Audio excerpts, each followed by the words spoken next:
সেটি হচ্ছে আমাদের ট্রাফিক ব্যবস্থা নিয়ন্ত্রণের জন্য আমার মাথায় একটু এসছে যে যদি তৃতীয় লিঙ্গের মানুষ তারা যদি আগ্রহ প্রকাশ করে তাদেরকে বেতনভুক্তভাবে আমরা ট্রাফিক ব্যবস্থাপনায় আমরা নিয়োগ দিতে চাই। দুজনকে অফারও দিয়েছিলাম যে আমার পৌরসভাতে তাদেরকে আমি চাকরিতে নিয়োগ দিতে চাই, তো তারা আগ্রহ দেখিয়েছিল, পরবর্তীতে কিন্তু আর আমার কাছে আসেনি। তো অনেক সময় যেটা হয়, তারা যেহেতু একসাথে থাকে, তারা একই ধরনের মানুষ, তারা আমাদের এই মেইন স্ট্রিমে আমাদের সমাজের যে মেইন স্রোতধারা সেটাতে অনেক সময় আমরা তাদেরকে হিউমিলেট করি, যে কারণে তারা কিন্তু আসতে চান না আর কি আমাদের এই মূল স্রোতধারা।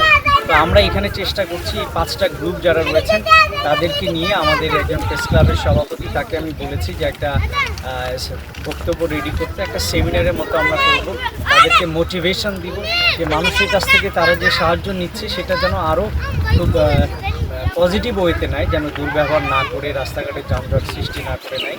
আর আমরা সরকারকে চিঠি লিখছি যে আসলে এইভাবে রাস্তাঘাটে সাহায্য তুলে তো আসলে একজন মানুষের জীবন চলতে পারে না, এ কারণে তাদেরকে পার্মানেন্ট কোনো সলিউশনে আমরা দিতে পারি কিনা। তো আমার মাথায় একটা বিষয় এসছে, আমি এটা উপজেলা মিটিংয়েও এজেন্ডাতে নিয়েছি, সেটি হচ্ছে আমাদের ট্রাফিক ব্যবস্থা নিয়ন্ত্রণের জন্যে আমার মাথায় একটু এসছে যে যদি তৃতীয় লিঙ্গের মানুষ তারা যদি আগ্রহ প্রকাশ করে তাদেরকে বেতনভুক্তভাবে আমরা ট্রাফিক ব্যবস্থাপনায় আমরা নিয়োগ দিতে চাই। একটা হিজড়া মানুষ, আমার যদি আজকে সংসার থাকতো, বউ থাকতো, বাচ্চা থাকতো, যদি আজকে আমি সুস্থ করে মেয়ে হইতাম, তাইলে আমার কেউ মাকে ডাকতো, কেউ বাবি ডাকতো, কেউ আপা ডাকতো, আজকে আমাকে হিজড়া ডাকে।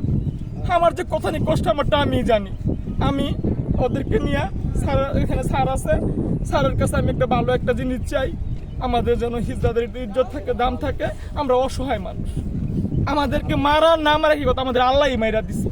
একটা হিজলার সন্তান যে কোথায় কষ্ট, একাকিত্ব জীবন। অনেক সময় ফ্যামিলি আমাদের চিনেও না, মরার পর লাশটাও গ্রহণ করতে চায় না, তখন আমরা এর দ্বারে ঘুরি আমাদের লাশটা মাটি দেওয়ার জন্য। তখন অনেকেই বলে কি যে হিজড়া একজন যদি ইমাম সাহেব আসে তখন বলে যে ওনাকে নারী হিসাবে জানাজা দিব না পুরুষ হিসাবে জানাজা দিব। এটা নিয়েও অনেক সময় তাদের ভিতর সিন তৈরি হয়। তো আমরা একটা কথাই বলবো যে আমরা সর্বশেষ একজন মানুষ, আমরা সৃষ্টিকর্তা তৈরি, ঠিক আছে? আমরাও কারো না কারো মায়ের সন্তান।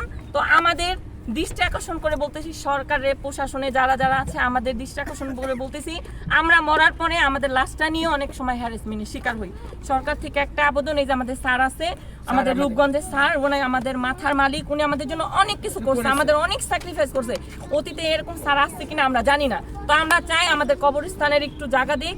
আর কিছু আমরা এই যে এত হিজড়া মানুষের বাড়ি যখন আমরা রুম ভাড়া নিতে যাই, বীরত্ব বলতে কি স্যার এত সুন্দর, আমি একটা মেয়ে মানুষের থেকে ওকে দেখতে কম সুন্দর না। আজকে আমি একটা চাকরির জন্য যাই, আমার এনআইডি চেক করবে, আমি কি, আমার লিঙ্গ কি, এটা চেক করে তখন আমাকে দিবে। যখন জানতে পারবে যে আমি মেয়েও না আমি ছেলেও না, ওইখানে আমি হ্যারাসমেন্টের শিকার হব। তো আমরা সমাজের থেকে অবহেলিত, সমাজ থেকে অবহেলিত, ফ্যামিলি থেকে অবহেলিত, এই দেশের থেকে অবহেলিত, আমরা কোথায় গিয়ে দাঁড়াবো?